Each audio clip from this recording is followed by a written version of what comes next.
annual reading in our Black History Month, sponsored by the Carolina Black Caucus. It is a work in progress that we put the plug in for those of you who are interested in participating in the planning of this. I'm sure Deb will talk about that at the end. Don't disappear this evening. We're going to catch you over the food. Just to be clear, there is some food this evening. Some good, warm food that is representative of the African diaspora. The idea behind this program is for us to share in the wealth of the spoken word, the music, the sound, and the taste of the people of the African diaspora. And that being said, ladies and gentlemen, you enjoy. Now, I must say this. If while sitting there, you feel compelled to step up and say something, whether you created it or something that you think you would like to read or recite, please don't hesitate. Do that which you must do. And as the drums call, the words may call. So don't hesitate for that. All right? Again, welcome. Do enjoy. May I introduce Camille Crooks. Camille, please.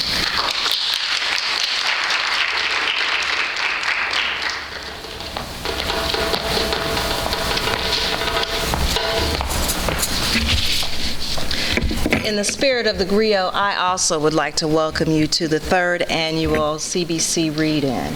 It's time again for us to get to know our history, get to know our roots, feel the spirit, and enjoy each other's words of wisdom, words of history, words of struggle, and words of dedication to one another. Tonight's first poem is called Joining the Diaspora by Justin Camacho Tejanera. I had a dream last night about being pulled by the waves, clawing into the water and drawing out a raft. That raft became a boat. That boat became soil beneath my feet. This morning, upon waking, I felt the slight rocking of the sea. I listened for the sound of the earth. The crust was breaking. The sound of the continent approaching. That is joining the diaspora. Our first official speaker of the day is Dr. Maria de Guzman. Will you please come to the stage?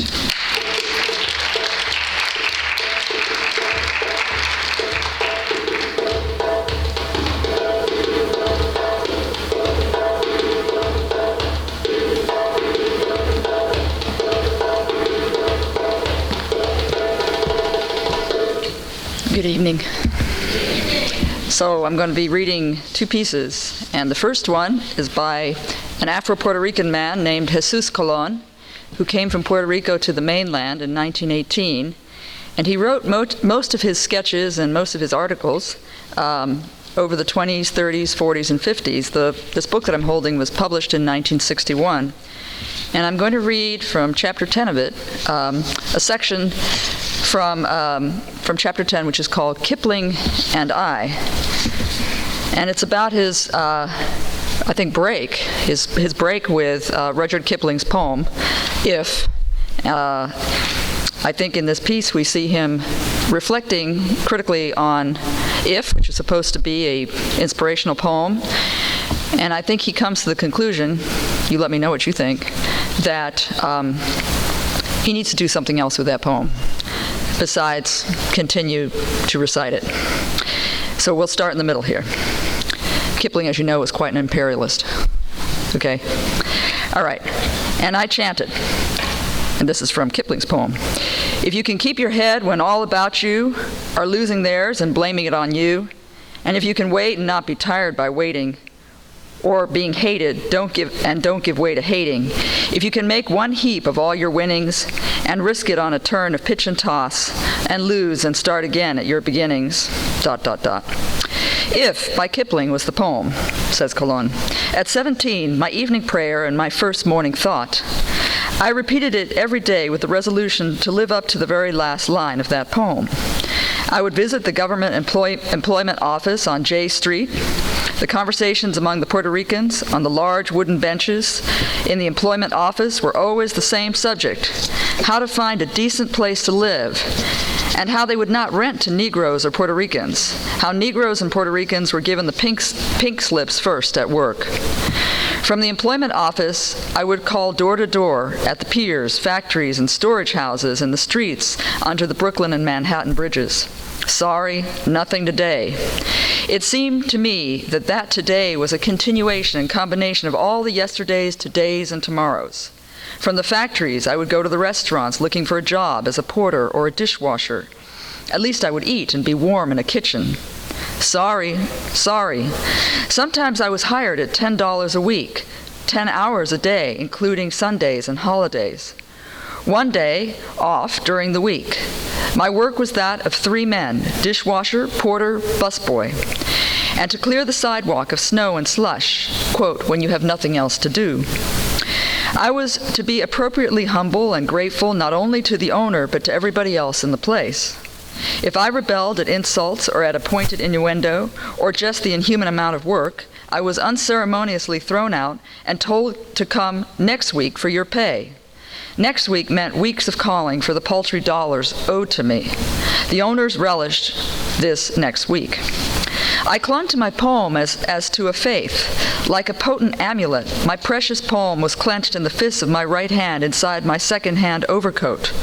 Again and again, I declaimed aloud a few precious lines when discouragement and disillusionment threatened to overwhelm me. Some more of the lines from Kipling. If you can force your heart and nerve and sinew to serve your turn long after you're gone, ... The week of unemployment and hard knocks turned into months. I continued to find 2 or 3 days of work here and there, and I continued to be thrown out when I rebelled at the ill treatment, the overwork, and the insults. I kept pounding the streets looking for a place where they would treat me half decently, where my devotion to work and faith in Kipling's poem would be appreciated. I remember the worn-out shoes I bought in a second-hand store on Myrtle Avenue at the corner of Adams Street. The round holes in the soles that I tried to cover with pieces of carton were no match for the frigid knives of the unrelenting snow. This was New York City. One night, I returned late after a long day of looking for work. I was hungry. My room was dark and cold, and I wanted to warm my numb body. I lit a match, and I began looking for some scraps of wood and a piece of paper to start a fire. I searched all over the floor. No wood, no paper. As I stood up, the glimmering flicker of the dying match was reflected in the glass surface of the framed poem. I unhooked the poem from the wall. I reflected for a minute that felt like an eternity. I took the frame apart, placing the square glass upon the small table. I tore the gold paper on which the poem was printed, threw its pieces inside the stove, and placing the small bits of wood from the frame on the top of the paper, I lit it, adding soft and hard coal as the fire began to gain strength and brightness. I watched how the lines of the poem withered into ashes inside the small stove. And I want to read another piece. This is the second last piece here. Continuation of the fire. This is a small section of Martin Luther King Jr.'s last address that was delivered April 3rd, 1968, the night before he was shot. I've been to the mountaintop. And this is what he says. The issue is injustice. The issue is the refusal of Memphis to be fair and honest in its dealings with its public servants, who happen to be sanitation workers. Now, we've got to keep attention on that. That's always the problem with a little violence. You know what happened the other day, and the press dealt only with the window breaking. I read the articles.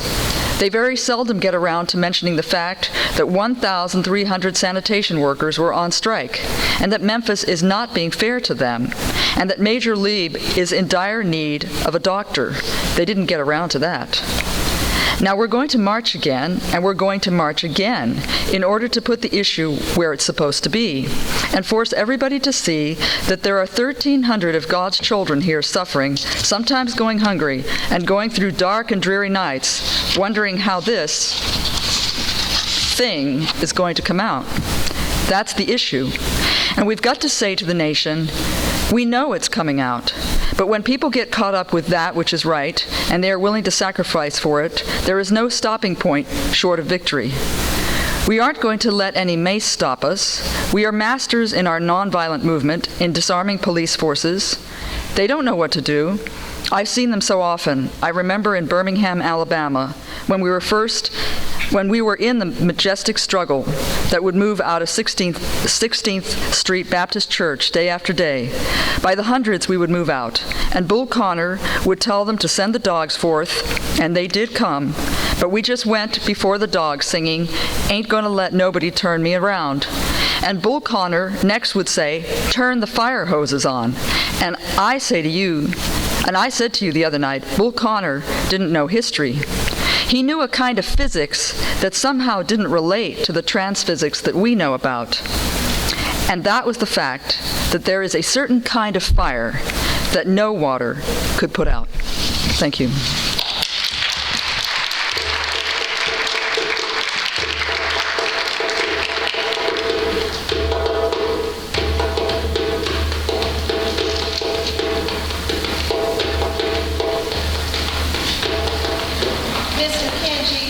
Offered to sacrifice her daughter to present to us a lovely piece of work. So I'd invite both Ms. McKenzie and Ms. Nia to come to the stage, please.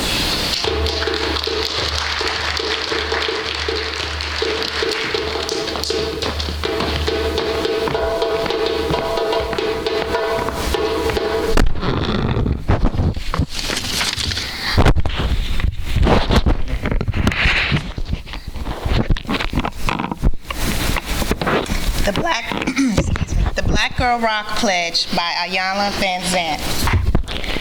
I am a black girl. My life is important. I am the continuation of a history, legacy, and tradition of powerful people. The lives of my foremothers now have meaning through me. I stand today because of who they were. I am a black girl. My presence is essential.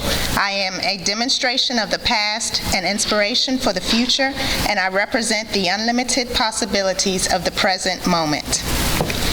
I am a black girl. I have a voice. I say the important things that need to be said. I do not waste my voice on gossip, slander, or disrespect of myself, my sisters, or other people. I know the power of the spoken word and use my words wisely. I am a black girl. I know my worth. I hold myself in high esteem because I value who I am. I treat myself with loving care, respect, and honor. I honor and hold sacred my mind, my body, and my heart. I am a black girl. I am committed and confident. I am committed to a future that holds great possibilities for me, my family, and the world. As I move confidently into my next most appropriate steps, I am inspired by life and I inspire others. I am a black girl. I have a vision for myself and a vision for my life. It is a vision anchored in love, propelled by integrity, and advanced by faith. I am committed to learning how I can improve all aspects of myself so that I will be the best me that I can be. I am a black girl. I am not intimidated by anyone or anything. I bow to no one and nothing except God. I move with elegance, grace, and ease, effortlessly accomplishing all that I set my heart and mind to do when it serves my highest and greatest good. I am a black girl. My life is connected to a loving Creator who protects and guides me at all times. Therefore, I am humble and honorable, patient and powerful, focused and flexible, determined and dynamic, loved and loving. I am a black girl. I say it, therefore I am it. I am life overflowing. I am success manifesting. I am confidence in action. I am fearless and free. I am commitment that moves obstacles. I am inspiration unfolding. I am pure love. I am a black girl and I rock.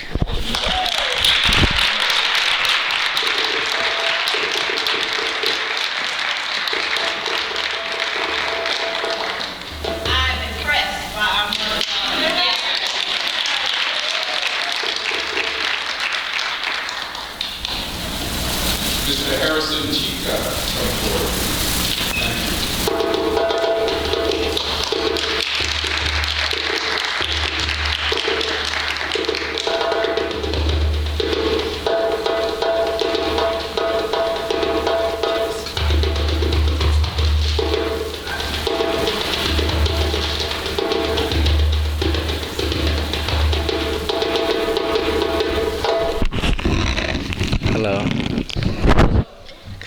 Well, I want to say thank you for having me. Dr. Stroman, thank you for having me.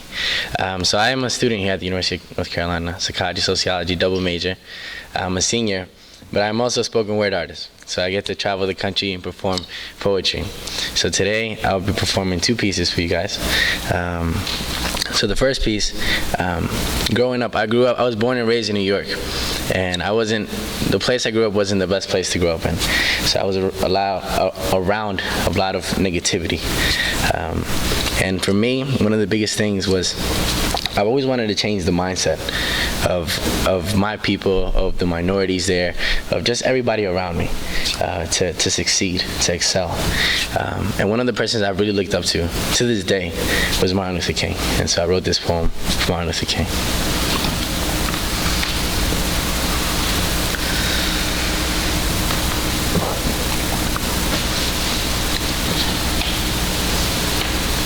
He sits on his throne like the Lincoln Memorial, next to Malcolm X and Gandhi, while his eyes observe his sovereign children through heaven's transparent floors. And he watches them. Yes, he watches them. Find timeless time machines and textbooks and tic-tac travel back to the time when God and the devil used to play chess with the civil rights movement. Back to the time when every colored newborn was born with the umbilical cord strapped around their neck, foreshadowing their deaths with their births. Back to the time when KKK was another way of saying 6. 6. 6 makes you a little bit sick, doesn't it? But now back to the present, where our only real present is the pigment of our president. But I really can't feel his presence over the loud gunshots I hear every second. See, in this hood, it ain't no heaven, but my boys still find paradise in a pair of dice, cause they can't realize with their real eyes the real lies the media drugs them with, so they get high off of the boom and the bang. It's no wonder why I haven't heard freedom ring in a while, but I do hear Dr. King weeping. See, at times, when he's alone in the celestial kingdom, he finds his eyes giving birth to waterfalls every time they witness police brutality, drawing blue and purple bruises on colored skin in the alleyways of Los Angeles. Or finding the helpless look of lost hope in a little girl's face when both her innocent parents are arrested for being immigrants in Arizona. See, after 39 years, his back is still not used to the lashes of discrimination, but who could blame him? See, his slave ancestors were whooped so hard back in slave days that the pain had traveled through generations, so he was born and had back pain while being backhanded by reality, which made him backtrack to when black hands built back doors to undergrounds. Do you follow me? Because if there's anything I've ever learned from Dr. King, is that sometimes being obedient to God means being disobedient to society. So untie the knots in your throat and stop lynching your words. Realize that the pigment on your skin speaks volumes. You are a walking orchestra. So let your melodious mind play music on the keynotes of your teeth until your mouth sings all spirituals. Let the violin strings in your eyelashes create symphonies. Every time you blink, you are musically beautiful, born with thick skin to block the sticks and stones that are thrown at you. See, Dr. King sits on his throne, awaiting the day that he has to put glasses on and squint a little hard to see his segregation line here on earth. And we are his sovereign children with duties here on earth to make sure this dream truly comes true. But more importantly, above all else, we are all kings. Thank you.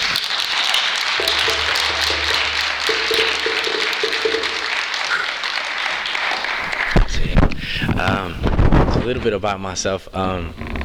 It's funny because I didn't start the art of spoken word until I was a sophomore in college, and I'm a senior. I'm about to graduate. But through the years of doing poetry and spoken word, I've learned how powerful words are, in the sense of it's not only therapy for me, but it also helps the person listening. And the most powerful thing that ever happened to me was I was actually performing in California, and it was on the rooftop of Oakland. And I performed a poem about immigrants, and this girl came up to me. I never ever met her in my life, and she hugged me really intense, and she was crying, and then she whispered in my ear, "Thank you for existing. Thank you for telling my story." And that was the most powerful thing I've ever heard in my life. So why do I continue doing spoken word? Precisely that. I feel like, especially in the minority community, there's a lot of Latino and Black and Asians and everything out there that we don't really see our potential, and it needs that extra person to tell them, you know, you can do it, you can make it, it's possible. And so this next poem, it's about enjoying life. So here it goes.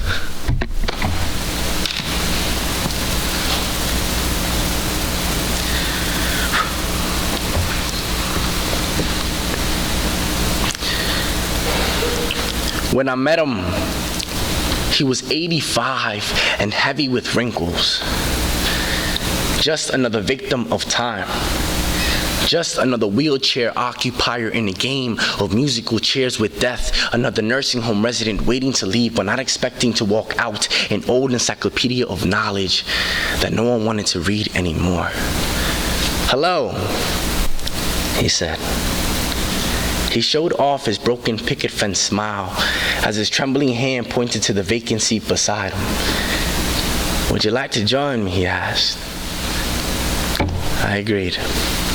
Exchanged his smile for one of mine and occupied the lonely chair beside him. But I'm not gonna lie. The concept of dying gets me a little paranoid inside, and I start questioning everything. Like why do nursing homes look a lot like asylums from the inside? And all those pills for them to live longer or die quicker? Are you gonna die tonight? When will I be joining you? How gentle will death be when he comes for us? How depressed will our bodies feel the day our soul decides to leave us for the last time? I've never seen death. No, I've never seen death. But by the look of his aged face, I imagine death comes here often and stays way past visiting hours. That death is the reason for the earthquakes in his hands and the stagnancy in his legs, the reason why the seat was vacant when I arrived, the reason why his seat will soon be too. We are all gonna die someday. It is inevitable. Regardless of your race, age, gender, or sexual orientation, not even the rich can buy time. But as I sat there and soaked in all the wisdom from this elder's words, I realized that there are two ways of dealing with this truth. You can either leave here today, forget I ever recited this poem, and go on living your life hoping that God is counting his seconds in Mississippi's. Or you can accept the expected and check off doing the things I love from your checklist. You only live once, and there isn't enough time in life to waste it complaining, so make every moment count. Realize that every gas you take is one less breath, that every tick-tock from every clock is 1 second less, so live like there are no Mondays in your schedule. Like every day is a holiday. Cherish every moment knowing that moment will never happen again. Cherish this moment. Find beauty in the things you hate until it become the things you love. Live like not even being jailed in a nursing home, guilty for being too old, can stop you from smiling. He never stopped smiling. When I met him, he seemed 35 in an old man's costume, a wise king with a wheelchair for a throne, an elder that taught me it's not about having the best, but about making the best of what you have. And I don't know about you, but I'd rather die knowing that I live than to live knowing I already died. Thank you.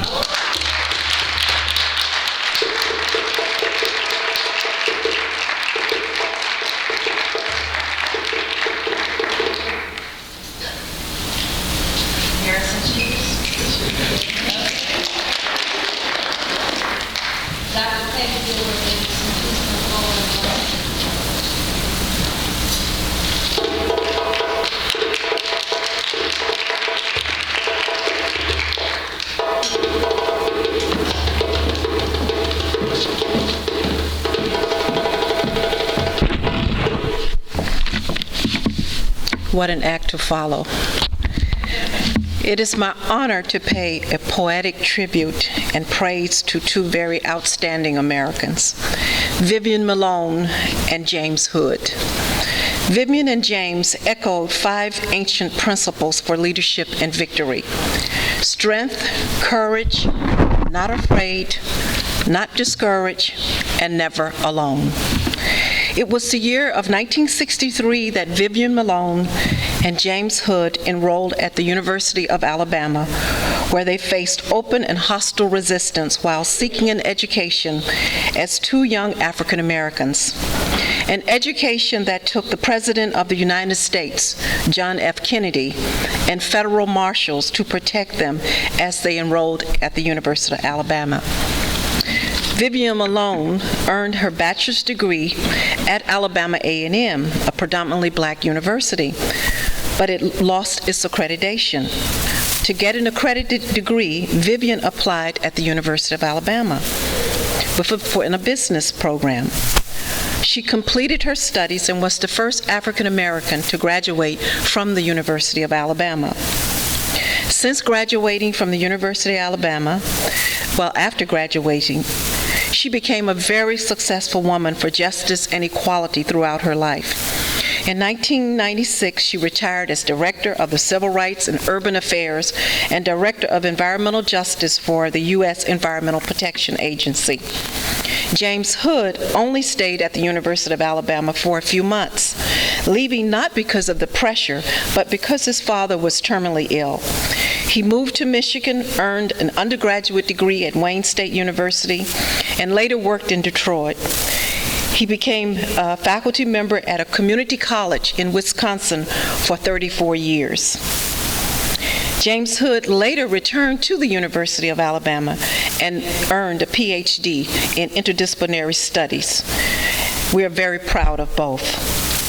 Both Vivian and James are not with us today. Vivian died at age 63 in 2005, and James recently died in January 17th at age 70.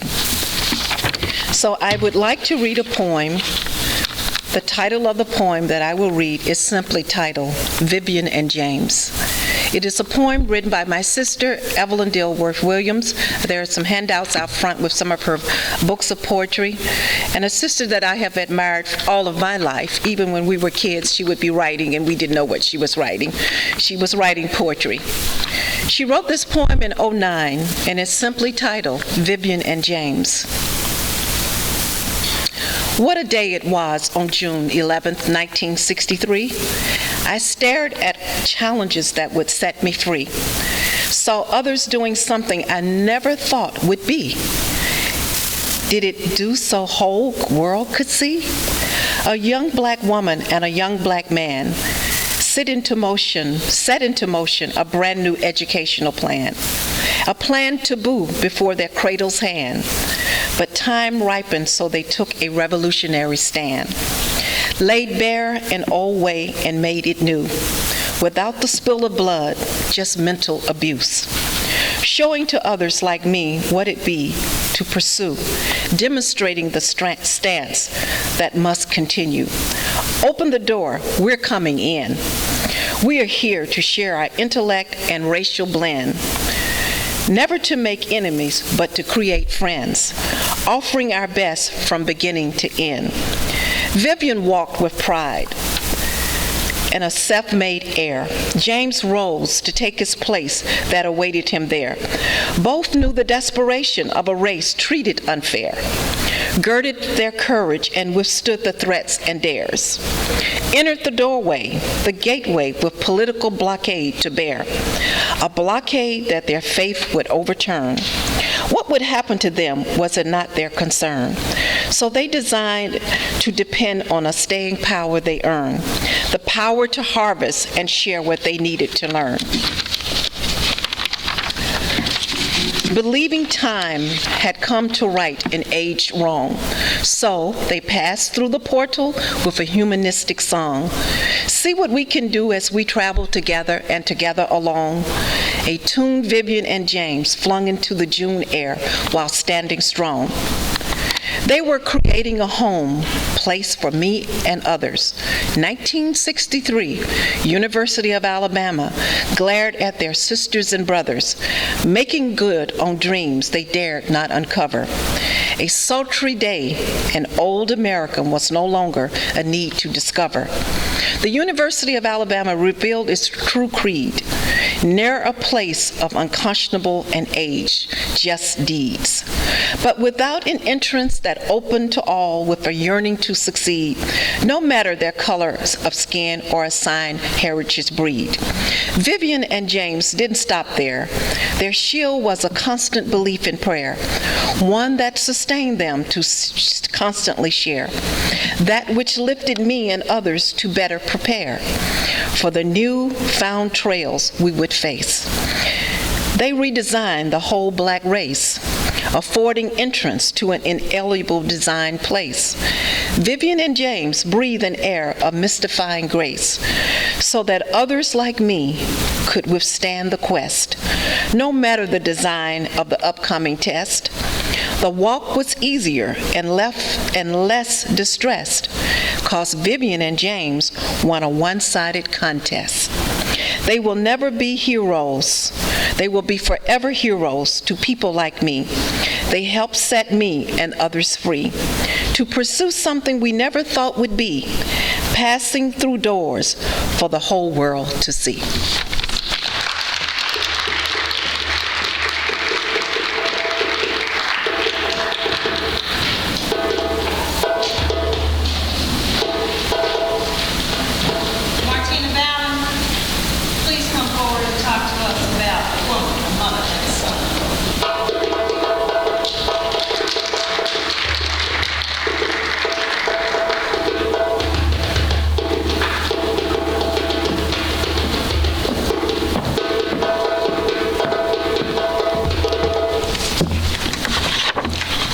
Good evening. Excuse my voice, I'm getting over a cold. I selected a couple of poems from two very noted poets, Maya Angelou, whom we all know and celebrate, and Langston Hughes. Of course, Maya Angelou is a Pulitzer Prize-winning African American author and an important figure in the American civil rights. She was born Marguerite Ann Johnson on April 4, 1928. She's published 6 autobiographies, 5 books of essays, several books of poetry, and is credited with a list of plays, movies, and television shows spanning more than 50 years. Of course, she has many wonderful poems, but I thought this one spoke to me especially. Phenomenal Woman. Pretty women wonder where my secret lies. I'm not cute or built to suit a fashion model size, but when I start to tell them, they think I'm telling lies. I say, it's in the reach of my arms, the span of my hips, the stride of my step, the curl of my lips. I'm a woman, phenomenally. Phenomenal woman, that's me. I walk into a room, just as cool as you please, and to a man, the fellows stand or fall down on their knees. Then they swarm around me, a hive of honeybees. I say, it's the fire in my eyes and the flash of my teeth, the swing in my waist and the joy in my feet. I'm a woman, phenomenally. Phenomenal woman, that's me. Men themselves have wondered what they see in me. They try so much, but they can't touch my inner mystery. When I try to show them, they say they still can't see. I say it's in the arch of my back, the sun of my smile, the right of my breast, and the grace of my style. I'm a woman, phenomenally. Phenomenal woman, that's me. Now you understand just why my head's not bowed. I don't shout or jump about or have to talk real loud. When you see me passing, it ought to make you proud. I say, it's in the click of my heels, the bend of my hair, the palm of my hand, the need of my care. 'Cause I'm a woman, phenomenally. Phenomenal woman, that's me.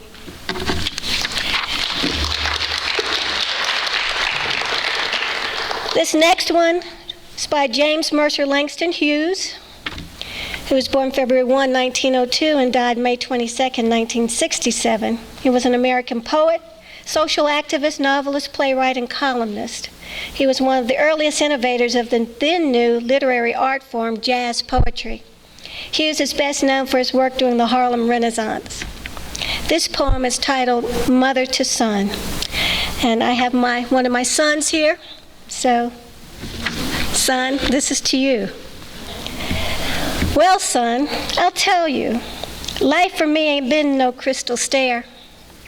It's had tacks in it, and splinters, and boards torn up, and places with no carpet on the floor, bare. But all the time, I've been a-climbing on, and reaching landings, and turning corners, and sometimes going in the dark, where there ain't been no light. So boy, don't you turn back. Don't you sit down on the steps, 'cause you find it's kind of hard. Don't you fall now, for as the sea's still going, honey. As it's still climbing, and life for me ain't been no crystal stair.